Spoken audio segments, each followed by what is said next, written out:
Всем привет, друзья! Это вторая часть про 98-й. Сегодня в обзоре. Лучшие хиты кинопроката.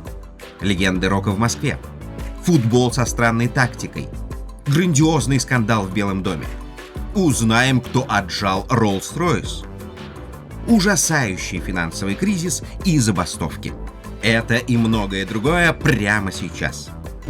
Друзья, смело жмите палец вверх и уверенно пишите свои комментарии. Мы все читаем. Чтобы не пропускать новые видео, подписывайтесь на канал.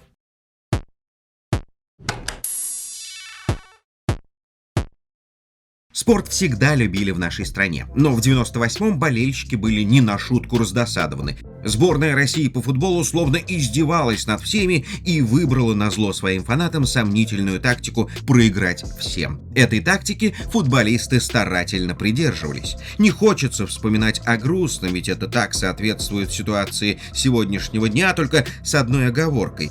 Футбольная сборная тогда не радовала, а вот клубы, наоборот, смотрелись достойно среди европейских грандов.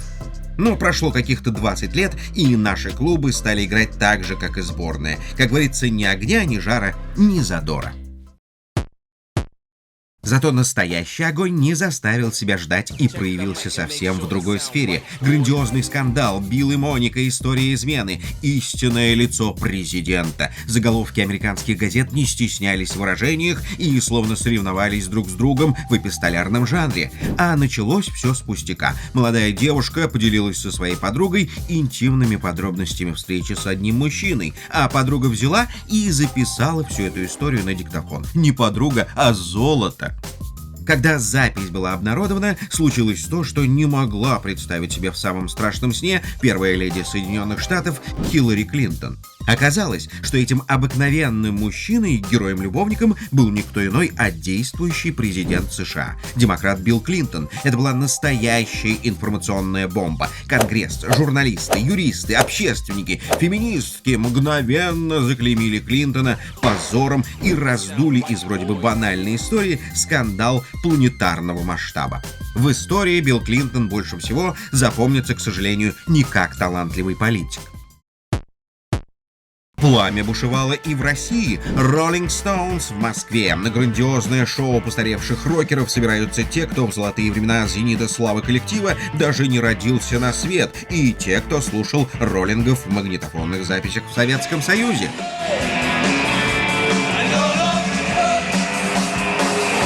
Они даже не могли себе представить, что увидят своих кумиров вживую на сумасшедшем концерте в Лужниках под проливным дождем в 1998 году.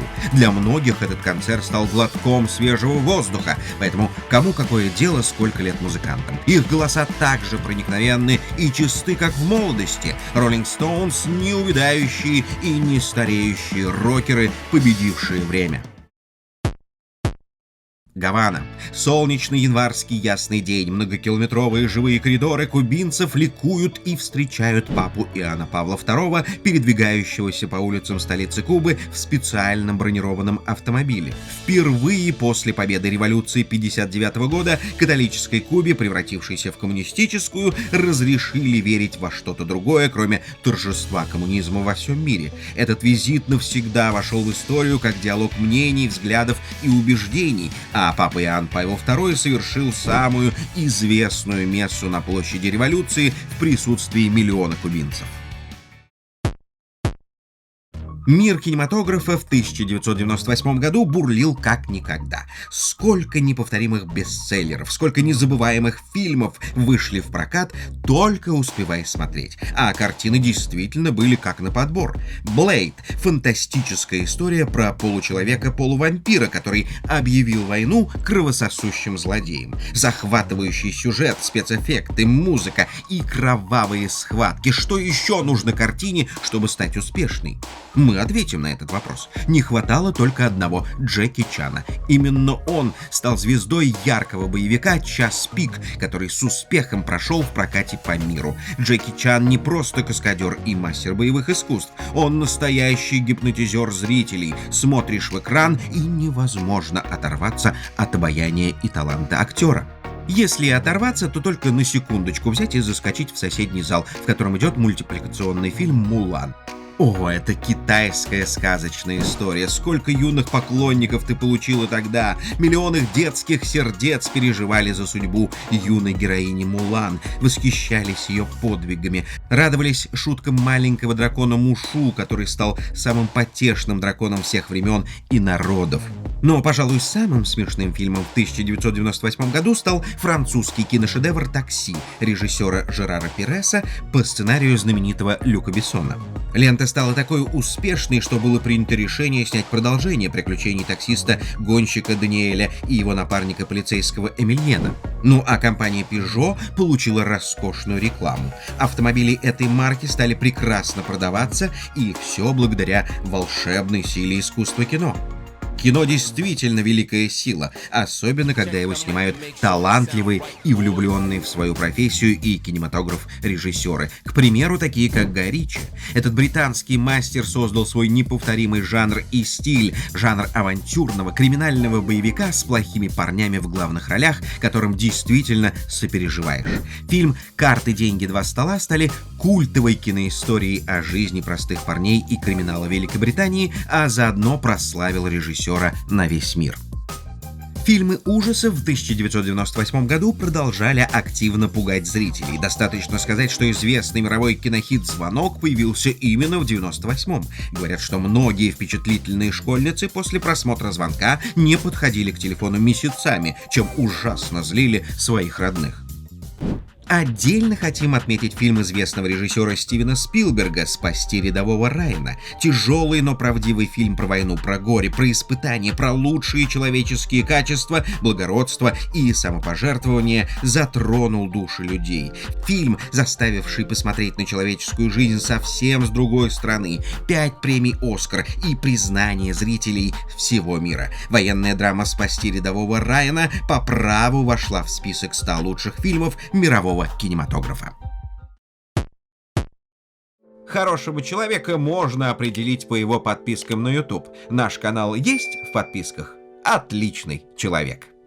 В России в этот год тоже не бездельничали. Наши самобытные режиссеры не отставали от заокеанских коллег и снимали как могли свои местные шедевры. Пусть звезд с неба наши мастера не хватали, но успеха в стране все же добились. Комедия Александра Рогожкина «Особенности национальной рыбалки» надолго стала образцом юмора 90-х годов, своеобразным народным манифестом. Юмор был с примесью алкогольной интоксикации, где-то просто с примитивизмом, но зато правдивым, так сказать, народным.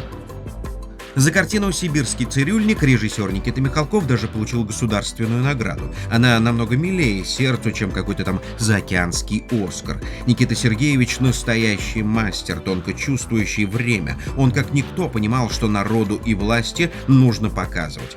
Конечно, дореволюционное время благородных юнкеров, престарелых генералов, прекрасных дам, а самое главное — правильно подать мысль, как хорошо было в России при императоре. Что тут скажешь? Большой талант. Из театральных событий года отметим 3-й международный театральный фестиваль имени Антона Павловича Чехова, состоявшийся в 1998 году. Он был посвящен столетию Московского художественного театра. Зрители увидели 51 сценическую постановку самых разных режиссеров и театральных труп из 19 стран мира. Это было действительно событие в культурном мире. Столько современных, популярных и востребованных в мире спектаклей страна еще не видела. Зрители скупали билеты в считанные часы, залы были забиты под завязку, впрочем, как и залы кинотеатров. 1998 год стал годом потрясений финансовой сферы России. К этому логическому завершению шло давно, и молодой, недавно назначенный премьер-министр Кириенко фактически просто задекларировал неизбежное и, как шутили в то время юмористы, устроил соотечественникам большой киндер-сюрприз. Ранее неизвестное народу слово «дефолт» стало вмиг пугающим, мрачным и вызывающим ужас. В одно мгновение казавшиеся непотопляемыми финансовые организации рассыпались как карточные домики. Многие банки, среди которых и такой гигант, как Инкомбанк, прекратили свое существование. Люди потеряли сбережения, многие в одночасье превратились в банкротов. В общем, жители хлебнули капиталистических реалий сполна. Финансовый кризис сказался на многих отраслях промышленности страны, но особо больно он ударил по шахтерам, по угольной промышленности, по той самой, которая еще со времен Алексея Стаханова не реформировалась и технологически не развивалась. Задержки зарплат шахтерам перевалили за 6-8 месяцев. Горняки вышли на федеральные трассы в Кузбассе и в Ростовской области, перекрыли Транссиб. В Москве появился шахтерский символ недовольства и возмущения – палаточный городок. Трудно представить такое в наши дни, но тогда, в 1998 году, рельсовая война вполне реально могла привести к отставке президента страны Бориса Ельцина. Но грянул дефолт, и в одночасье бедными стали не только шахтеры, но и вся страна. Событие года произошло и в фармакологии. Компания Pfizer, которую мы знаем как производителя вакцины от коронавируса, представила миру супертаблетку с названием, которое вскоре будет известно повсюду. Название препарата Viagra. Такое милое и спокойное название средства, наводящее обывателя на мысли о чем-то добром, теплом и вкусном, что-то наподобие фуагра, на самом деле было ярким энергетическим взрывом. Эта волшебная таблетка подарила многим мужчинам не просто веру в себя, она вернула их к жизни, полноценной, насыщенной жизни во всех смыслах этого слова. Наверняка компания Pfizer, выпуская на фармацевтический рынок препарат Viagra, не предполагала, что он будет в разы популярнее различных витаминов и многочисленных биодобавок. В России этот препарат для любви и гармонии до сих пор держится в топе продаж.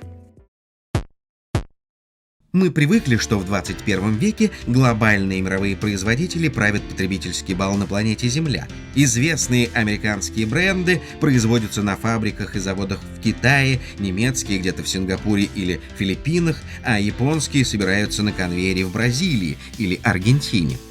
Тогда, в 90-х, большой маховик глобализации только набирал обороты. Активно шли процессы слияния и поглощения. На этот раз не устоял автомобильный рынок. Гордость английского автопрома, компания Rolls-Royce, перешла под контроль немцев. Концерн Volkswagen-Audi празднует историческую победу, и, к большому сожалению, настоящих джентльменов, английский автомобиль с 1998 года уже никогда не будет только английским. Теперь давайте подведем итоги и расскажем о будущих выпусках. В этом видео мы вспомнили главные события 1998 года, огромное количество хороших фильмов и театральных постановок на фоне ужасного финансового кризиса. Как один из вариантов, именно так можно сказать про 1998 год. Следующая часть 1998 года будет посвящена компьютерным играм, которых вышло в этот год просто невообразимое количество. И многие из них стали признанными хитами. Друзья, ваша поддержка очень важна для нас. Поделитесь этим видео в соцсетях, поставьте лайк и подпишитесь на канал. Также вы можете поддержать нас на Patreon и Boosty. Это поможет нам делать все более качественный контент. В описании вы найдете ссылки на другие обзоры, а также наши соцсети. До скорых встреч, друзья!